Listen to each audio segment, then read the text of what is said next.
Now the question is, the Akosua people of Ghana, are we Togolese? Because we've heard it said by some people, if you go online and when you speak to some people from the Oti region, they think or they are of the belief that the Akosas in Ghana are from Togo or we are Togolese. Ladies and gentlemen of the press, owing to this calculated or rather miscalculated attempt to create a misconception that we are Togolese, we deem it necessary for us to educate the public on the geography of the Oti region. Up until 1956, the area now called Oti, where the people of Akposo, much like the Nkonyas, the Bwems, the Krachis, the Nchumurus, the Likbeis, Lolobis occupy, used to be Togoland.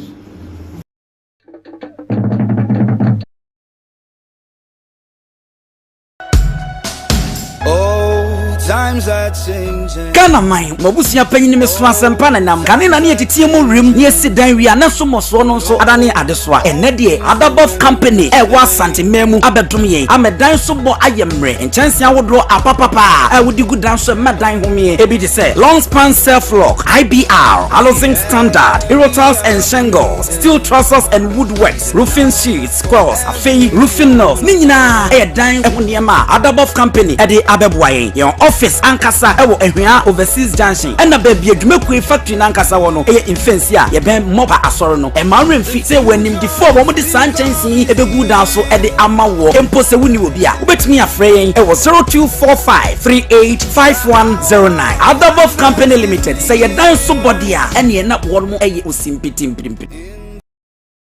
Bosumi no mene da etoso mienu ene da efie ya fimpinu ne adunu no ya ma refu nyina ha ya ma kwaba eno Asante Manso TV sado wo hwa wo bre na donko abapo musi madu pepepepepepe na chese ene de ya Asante na se de ensam a ekoso ya ma metichu afa ya Asante ma ho no ya gibre se sum konwa ni ato adwene na yi nyina ya bo acheche ya Asante man ama ya Asante man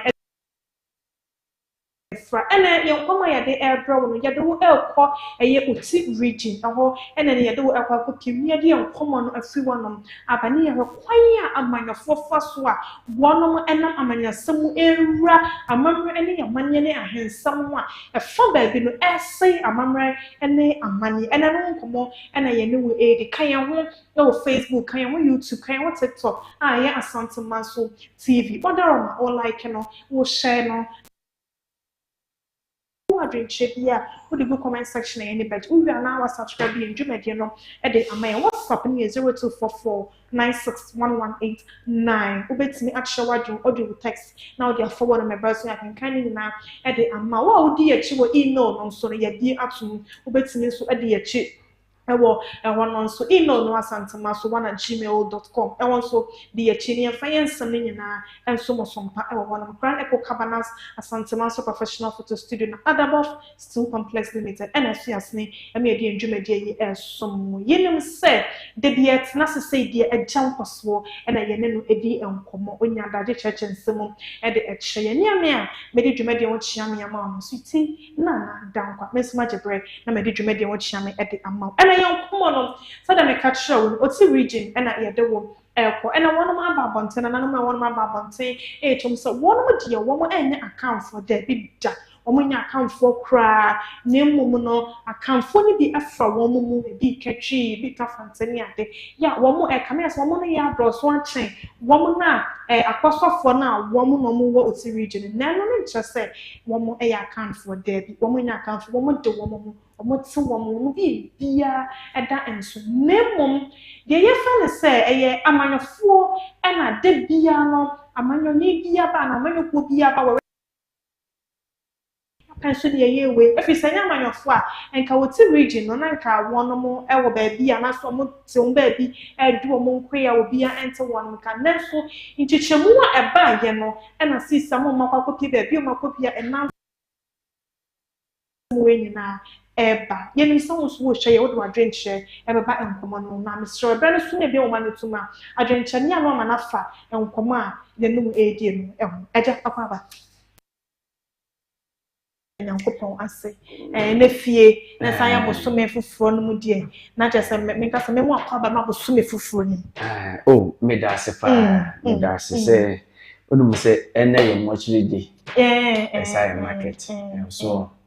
tiene no se ene mu ne yeti ase di a na kyerɛ sɛ ase da sa ye ni nananom a ɛwɔ Oti region na aba abontina eja ye hwe amma no ena ma ene days Oti region nye afimpinu ne adunu watwe a nanado dan kwakufa do ebechichie mu ma Oti region so nya ne ba bi se bia ha ye Oti region na senka ne yente wo mon kan no so nko bia ma abontina kan fo wo de enso ne nkomo ma abontina kra na pidi bibia na ene akoba ne sei amana sam akwamba na faso a ede santitimun eba ne ede wo ha so ben afi so penny kakra ana metroman me da se okay amanyosam de abese no ma abese no ma papa na enye ene ya me no kasei ene ehya ase ene betumi twa no emren ekọ animu no ena ewo ade particular thing e dis awonye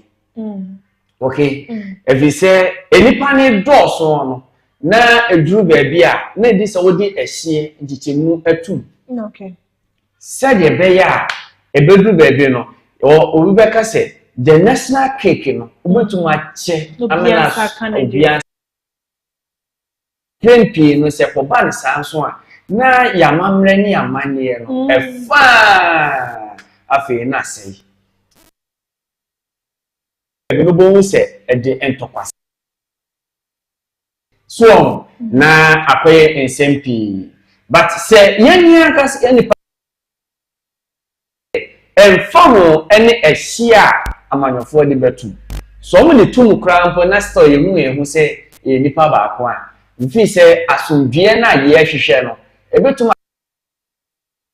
tim wakam nti sanity na ye hwe na nanom ntrakonwa wo mo tibi je mama abontina wo mo eka won mo ensem sei na wunyi ni se akanfo a edoso wo ho na ene nso ani eba asantefo wo titiro nti ana mo mama abontin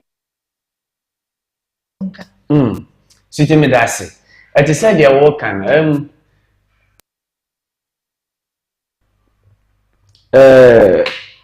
Mami kan e kra 2018 afimpinu ni dum wotwe na me kan e we fi mu fight eno ana nanado esaketi 6 new regions edebeka say first in there eje isusu nyina me say 10 regions and what kind na think we but on say nanado esai edi regions no makon ensia and a sign ebeka ho enu nti no na akoma oti ise oti no oye foforo a woka 6 new regions na create so na ekoba nsa wo mu na akoye nsmp ya think say omo regional capital ya dambai eti on say enu no na nananom atra nkonya ye omo ho no eso hu say baby aduro no say yankansem bi ama amanfo so ewu sene no masiti a ebia efa baby no be ka say ye kan ye hye ana se yase yahye so satani a obi nso bobu sa say adenti ana afi na mprempren ana nananom epeso mo babontin ema amanfo hu say ebia womo so wo ho ede ba ade na asie ede now ede ba ade na asie ana first no so na enya nte region no so no ede ba ade na sie ntia na womo so mayedin mbato wate mase enti no say Ghana no sesi ano Ghana no eno kwasam ne yenka se yeka no korepa na se wuyi kwasi broni kasa ye poto kasa na metuma kasa ebia akan language no ene doso titru pa ne yetri no sapepepe onum se emre bidru kwambo kwame nkroma efre se one empanyimfo nye meeting ni enhwe one language bia betuma national apart from brofo no na emom akoye twi no ekoye ementim so enuti no won say eduru ba bi ni sen campaignfo kura tumi gituma ye di twi no aye adwuma ana se enke bia nananom saa entokwasem a bia mentem wa se etoda eyiba no ni nyina no enke to betwo so every say sesi asa ukoti a ye wo akanfo ho so ye wo akanfo ho akan na se yakwa emienu so ewo ho won se bi mkura di akweside okay eti nananom na omoyi omo ho no e pa kire se omo nye nkofo na omo di akweside no me pa cha what I say di omo pese obi a wo Ghana bia obi a wo hwe Asantemanso TV etumi hunu se anase omo pa kire se akanfo ya omo di akweside ya ebim wo wuti mantem no omo beto omo nananom ewo ho very good enti ye fane se omo momo no ana nka baabi a beka se omo nanamom ekwokyekere baabi a se semre ya ye frɛ no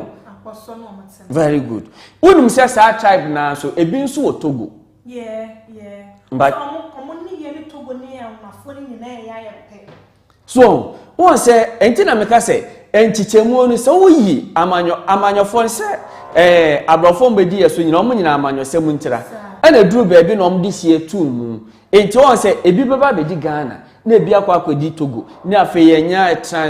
Ghana Togoland won se mebre na nse kwampo na duru baabi na bi se Western Togoland na se kwa mpese omo te omo ho a na ho nsam ni nyina na yede aba won se senka na nye sa nchichemu na nyina yetitu omo se ye baako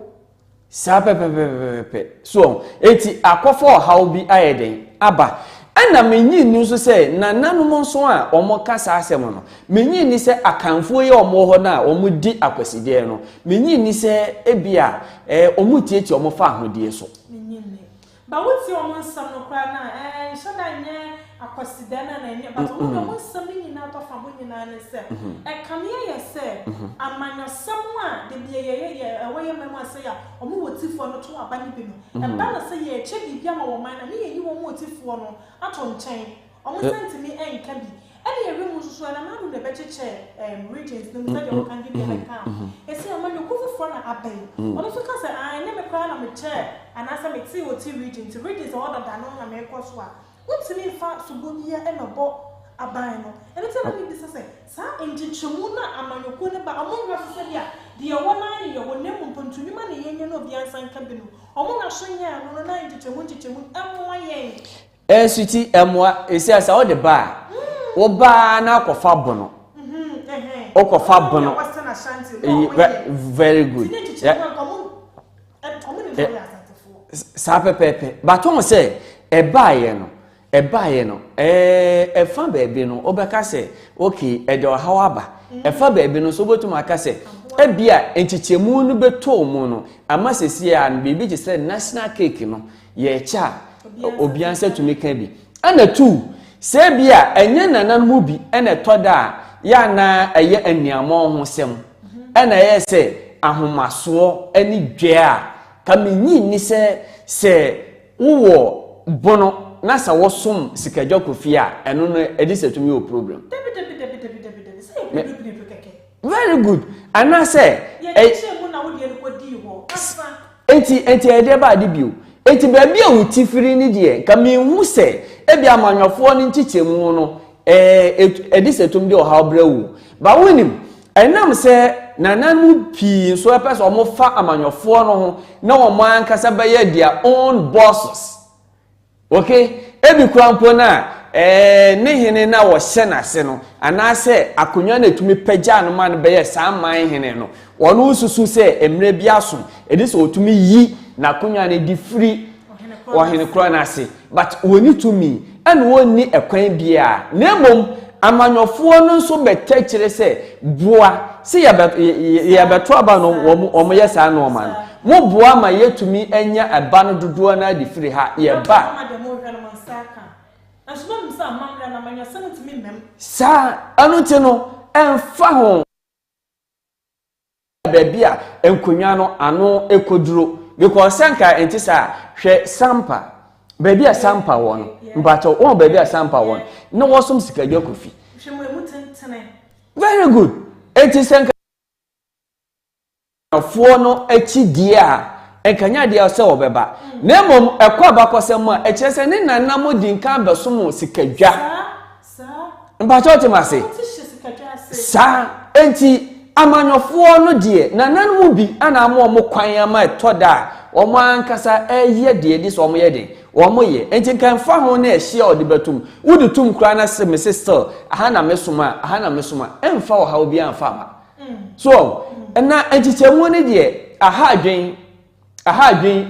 because sa western ashanti say kwa mentoma na bedi se adwuma no okay. So, ni nyina no yese se obenya vote edi efiri ho se de beya na ni so ade mu so obeye Ghana man panyin no ebetum abem. And automatically these are some of the ensem a omko amokagu ahemfo na sum na ahemfo no so ne omo manfo no so hia omo so tumi kagu omo asum automatically se politicians ni use sa this way no so omo nya result no so chimu ewie chimu no sa ensia fofo na abeka eduna ya wadada na hona ma chimu ewie ade chebi ewo wono ma na se wo man bi bi osi ensaka na omo chema obi enya bi na kamia yese asa bebi baako bebi mienu bi na obi abo de na adwene mo de ni esisu na waye ebi se menye se wotifo no enka de wo mo hwehwefi aban wono mo anya enka mo baba abantere switi me dase medase na unim etoda se ya na enye se bia no kre ne yenka wo koka no etoda obi o na me no nya adwe na bia munya platform na bia yenka he metuma ka cho se this 6 new regions na nado e create ye no bebi wo pa even obekọ no obebusa ho se enti ha no ye new region e bia ekuro we ye ne capital ejaba na kire pa se ebia sa kuro we no anase manta we na ya pa na se region no anase wo hwempuntu dwuma anase enoma as a capital city etumi contain na bia wonni mu half crampo na efre that place no regional capital ibobusa won say ye di agora na anase ye bonkru because bebu o crampo na obekọ na even the whole place ye free baby to say regional capital regional hospital crampo no ebi ni ho police station ebi ni ho chese ensusem nye school sem chese wo akwan wo nkane asem so enti politicians na toda with their own selfish interest scientists me come chiro say na the 10 regions no crampo na da asen me pato 10 regions no crampo na eno no na etumi maintain over decades eno crampo no say asat now ye core regions ni bi wo ho mpokra da asen konfo na te say ye wan na ye yi onana opemso ena wo boni sem se wo be ka de me wo no ho me pato na nka ye na adwuma eye na adwuma etese amanyofo nye de omo pe na omo ye because we no nka eye mo adwuma ye hwe kumase ye mre ye hwe kumase ye so amanyofo be dada say ye nto abanfa mom so am interchange how many years in na central market crampo dada Crawford market yesi eye ne kofo penso edi kofo betwem ankrata betwem John Dramani Mahama ebai me pato nanado betwa 8 years yewura John Asaba market nya this one me pato what ma say eno krampo nso a komase krampo na wudru Ghana ha ana kwama no ne obi anim se ukọ Ghana ye kro bi ti se kuma ebra wo bra wo buntuduma ho na kohwe the new regions na yesi ya power enti na meka cho se beebi wo ho a se nya manyosem na ye anka hunhia yankwa dambai sesi ani yankwa se dambai ye regional capital na obi ye te se bia Europe Bekufo Dubai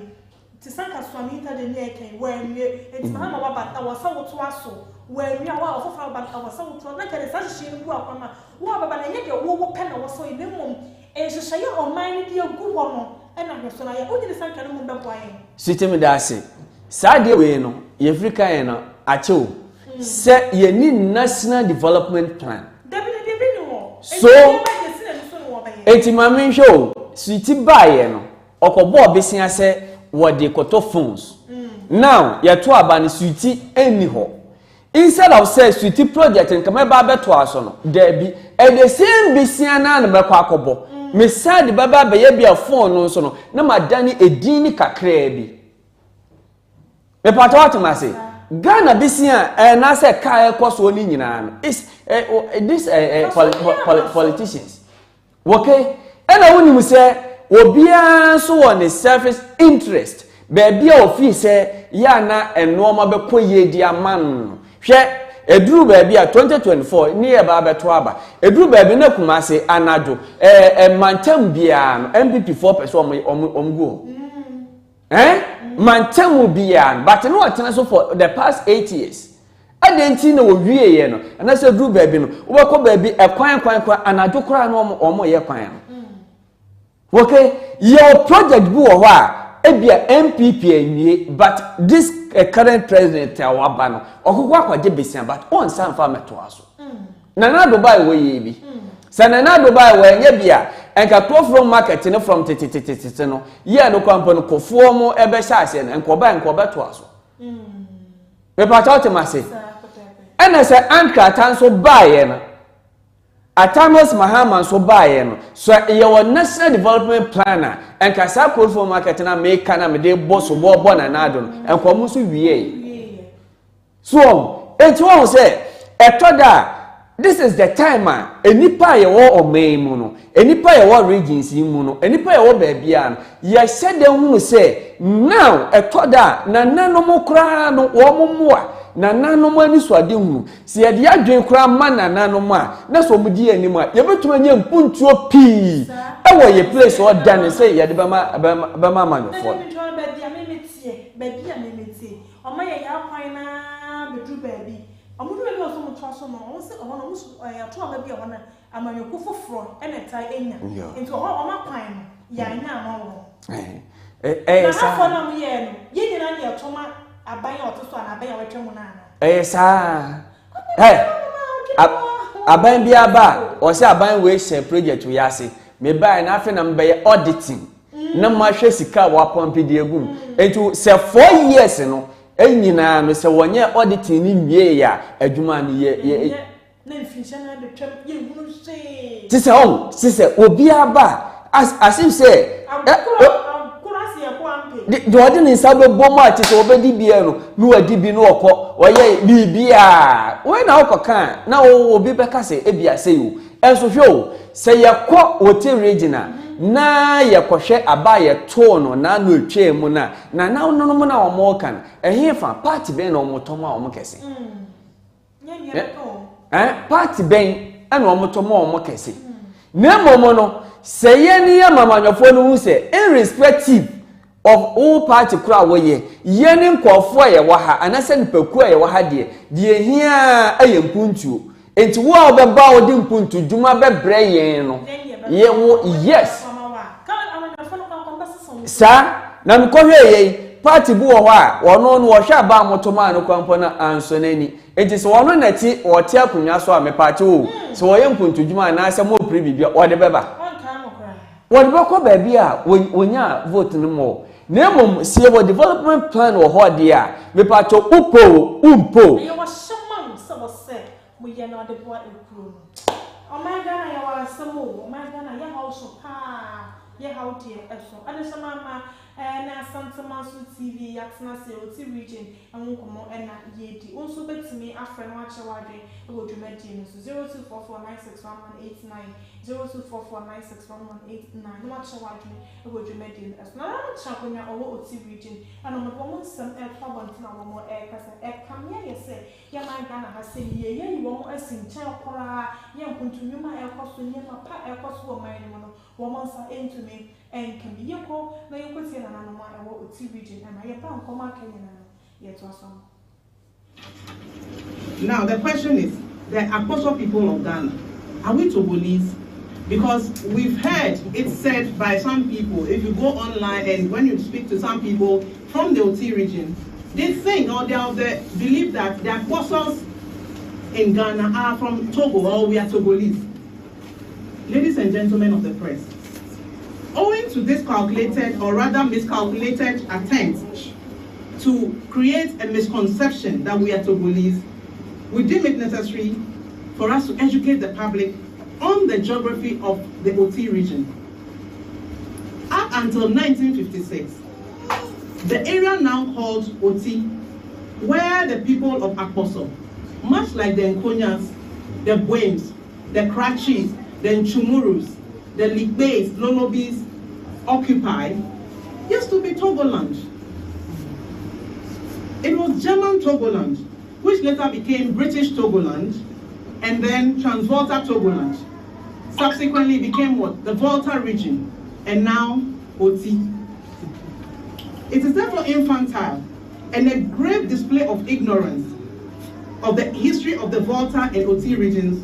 as well as the general history of Ghana, for anyone to claim that Akposos in Oti are Togolese. All records on the Ghana tribes and languages list Ewe, Akposo, and Adele among the tribes and languages of the Volta region and now the Oti region. We wish to set the record straight that the Akposos are no less Ghanaians than the Bwems, the Krachis, the Nkonyas, or the Lolobis or Ndlipes. In fact, we the Akposos are host to most of the other ethnic groups that live in the Oti region, because our ancestors were on this land before the arrival of most other tribes. As I've indicated, that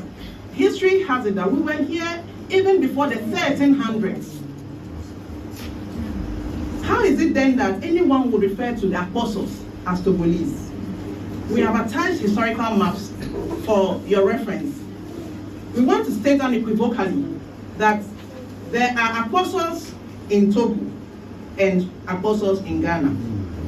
And the fact is there are more Akposos in Togo than in Ghana. But before the Germans annexed the area encompassing what we now call Togo,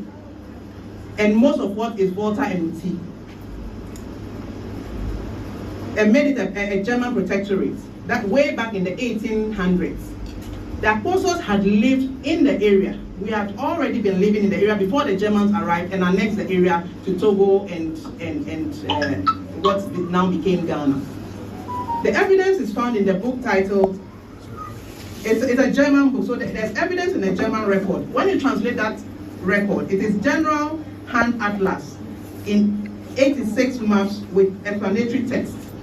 Okay, this atlas lists that present-day Bwem, Rara, Tapa, Bori, Kejebi, Asatu, Akposokubi, Akposokabo, Akposo Alefi, Akposo Obeve, Akposo Anyelesemu, and all these people, which are located in the Republic of Togo, was generally referred to as Boso areas, Boso speaking areas. That is what the German records actually indicate. This is a clear indication that the Akposo people were the predominant ethnic group in the area long before it became Togoland. This is to say that at a point in history, in the history of the Bwem, Rara, Tapa, Bori, Kajebi, Asatu, Akposokubi, Akposokabo, and other areas which became part of the German Togoland, including Krachi, Dambai, and Nkwanta. These people are Akposo areas. They were inhabited by people who spoke Akposo or the Ikposo language. Now, Akposo is much like the Ewes and Nchumurus and Adeles and Kevu. We're among the ethnic groups that have been split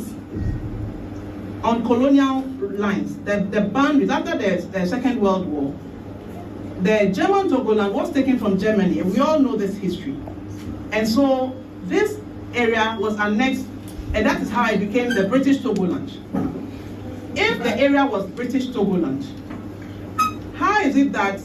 because my ancestors lived in an area which used to be called British Togoland and which is now part of Ghana, I am a Togolese, but other people whom I hosted on my land are Ghanaians, are more Ghanaians than me. This is the irony of our situation. Assuming without admitting that after the occupation of the area now called Oti in the 1914, after the World War I, the British and the French and its subsequent division, by the British and the French, assuming that all the people of Akposo went to the French zone, assuming that after the World War II, the whole area went to the French zone, the British demarcations and history of the area would not list Akposo as being part of the British Togoland. But all records point to the fact that a portion of Akposo remained part of British Togoland, while the larger part reverted to Togoland. Now, is Akposo Kubi an Akan town? Ladies and gentlemen of the press, this is a very important issue, and it's important because in recent times we have seen people parading themselves as Akans from Akposo Kubi who are subservient or related to Asante, and all kinds of things being thrown around in the air. Now we wish to state categorically that Akposo Kubi is not an Akan town. Akposo Kubi is an Akposo town and the ancestral home of our forefathers. Prof. K.B. Dixon, in his book writing about the history of Akans in the Volta region, indicated that the wars such as the Gonja, the Dahomeyan, the Ashanti, and the Akwemu wars in the late 1700s is what drove Akan refugees and remnants of war to seek asylum in the Buen country. So if Akans came to the Volta region or the Oti region at all, they came in the 17th century. They came because of wars. And Prof. Dixon continues that at the time they arrived on the land, the place was already inhabited by our ancestors. So they came to meet us. So if there's any Akan in the Volta region or in Oti, they are latter days people. They are the last of any group to have settled in the Oti region.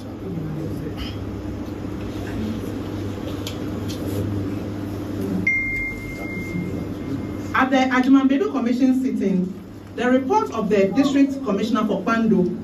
which was reproduced at that sitting, indicated that the Akposo Kubis are Akposos. In fact, there is a gentleman who went by the style and name Nana Katabwa, who claimed to be an Akposo chief of Akposo people. The people who now claim to be Akans in Akposo Kubi. Now, Nana Katabwa's lawyer at the Ajimambedu Commission indicated that the people of Akposo Kubi are strictly speaking not women. They are Akposo people. This is the lawyer of somebody who purported to be an Akposo person. And the lawyer says that the people of Akposo Kubi are what? Akposos. So Akposo Kubi is not an Akan town. Whether Akposo Kubi or Akposo Kubi, it is one and the same. And the only reason why we're having two different spellings is because some people cannot pronounce Akposo Kubi. Now, Nananom-Oti region, Ede Atu, Eja, Yakopoti, Nananom Aba, Womodo, say, Womodo, account for. Account for Oti region, now, one outdoors, so air coming as one outdoors one time, one more Oti region for an end, just say, one more account for, Womodo, yeah, one more Akposo, F1, one more dear, one man ready, or one man near, Oti for Mania, and our one more aid so. Pepe into a man of former and almost slow woman say, some other teacher would ya. There was some way when you're not fat, and my ya na manafo ne de no awie sako sawe me pese ye bisa sana ya so adwuma de so ya so na me bisa kosangi na me ka se enebremu a ekame ya se eni eyaba asantefo wonyi ne se enu nti na ma wo mo so ba wonti ye na wo mo ka wo se bi se ya omanya ade ne nya akamfo nya akamfo sweet me dase na emprempi no ensem bi se no ya na edru baby a wo sanye sika no because ansa na obi nso ebeka sa asem we no one ewade wo hu ewade wate ana ewo ebia enoma bi osusu se enkoye mfama no enmuntira enti sade a ote kokoso mbodian no mama mmuso minyi ni se yewura ne nam se chenchena wo bia aha nemo monde wo bia ne pono na to ho wo a wo fi se ususu se wo bedom asanteman na obaba besoma asanteman na setitru moment obesoma asanteman ba bia wo tie no yiedie no so no ebekoso etisa ye wakono na ye wa ho ade a wa bia ne pono na minyi ni ana me wura so wo nya bi da se chenchena ebia medo wa hyebi ebeto so se drabe somme ana ye ka kan so a enye ye wura sasa yo se nya ka kan so abedo na ya na ye de ya dwene kosi asantefo no eso so na akan ne de ye ne ye ka no edoso na mom de wo sumu tise de wo ka wo baga na na sa wo ka kan na ye se wa ye piesie no odamu fura ba kope ono aye sikajokofi ote kokoso okay ejani yenhwe ni say so on say me susu ye mu no ye kesenke benya obi wo oti hono na nke ni pa na ni konye ni sade kodia ekoso potiama sisia no wo mo aba abantana me susu ye mu no na ma adwene so chem se betimi aba say e bi account fo na wo ne nam se me ye ti ye hwe no me sa so mu bi akwaside no e bi kwa na say no omama ni no abeye kese wo honom ama obi kura tu honom a otifo na kasa mama ni wo ni shada ehunu ni yie I can't afford dia na me apaside ya mfie se de se fa ya ho bekom na fufuo no mu dini ade to obi adwene ye ne se eye akanfo ana asantefo no wonti ne se o ba kwante se da bi se mu ne ba bi sa na o mu de o mo beto ye wo honom na ye na asase na ye dia system dase se meno se edru ho a sesi ya no wogitum se asase ne ya wodia asase no na nam na bekekere ye me pacho obi o wa santememu bia obi o wo som sikadwokofi bia me pacho oye asante amamne na mane na wo potre ade ma amanfo nyina ehunu me pacho ntesa enti wo na asase ne ya wodia no ede ba de me pacho wa mamre no amane no uso mu ye utumi na omo mba bi tena ye no utumi ye ma wa mamre no esombo sene de omde baye na ye kase me pacho temase enti wono de be mfa ho ne ba bia wo fira wa ba minum se wo bia ko ba bia diso ana ono ankasa nso wone ne de na mamre na mane na wono wo ye no se entiatia wo de na emom no ya na ye kase se no wo de dia ene tu o ha obi ani me pa cha temase dabi eye yi ana ka de ba se e bia o mamre na o mamane na o mo so dia nemom wo waje wo de no o ma wo de na de agu no ono no opagya ono ne de ne de a ene ho ne de se sa na ekọ ne de a mi tumi no mi hu ne sa ebi se ade e wo no somu ya ene sombo ena wankasa so unum se sikadwokofi de wo ye ni che bia no samu dosu moment bi ambe bia ebe koso okay ena anu so firi ho so a sikadwokofi na ankasa no so no ton a o ton no hu nti no enti wo na odi so odi nka betena ho na so se na wo fru ya fru mu bae no ebeduru mebi no wo begya wo amamre no amane na atu agu na afi se eye foreign good enti wo so na toda wo so mo de enum yi wo ma yehu so wo ma yehu se ampa because se enye nananom na eba beka mi momo de Ghana fa na nyina me nko ba bi kese ne momo no ebi anka de minima ne se we de wo mo ye voter fo enti in case bibi kwaso from mantem ani aka mu nyina ma ye de mo afrem wo behwe mu kura mpo no na bia na nye akanfo no amamre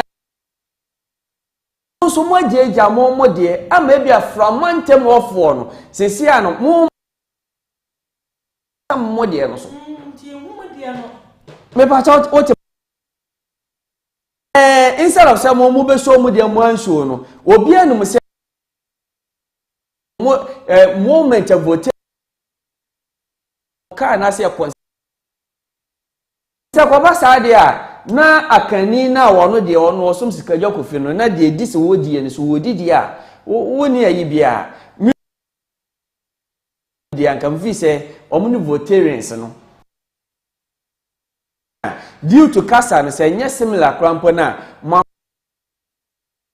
se bi be konka modie no okay so mo be no pono ntisa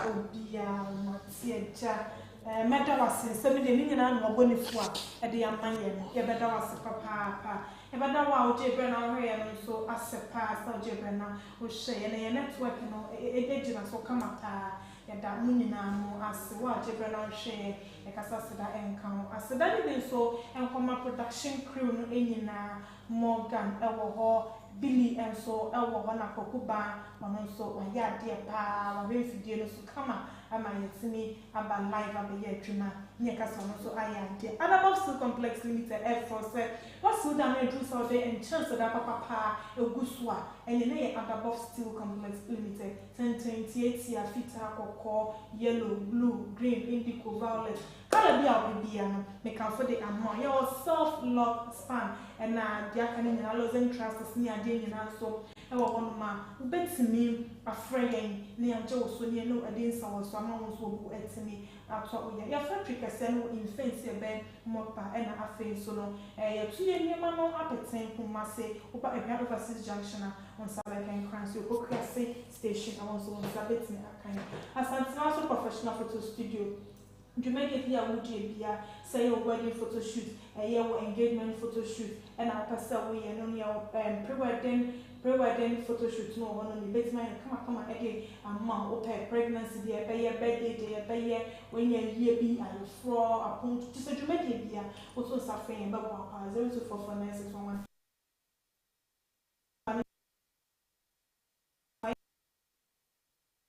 538 was so quite a book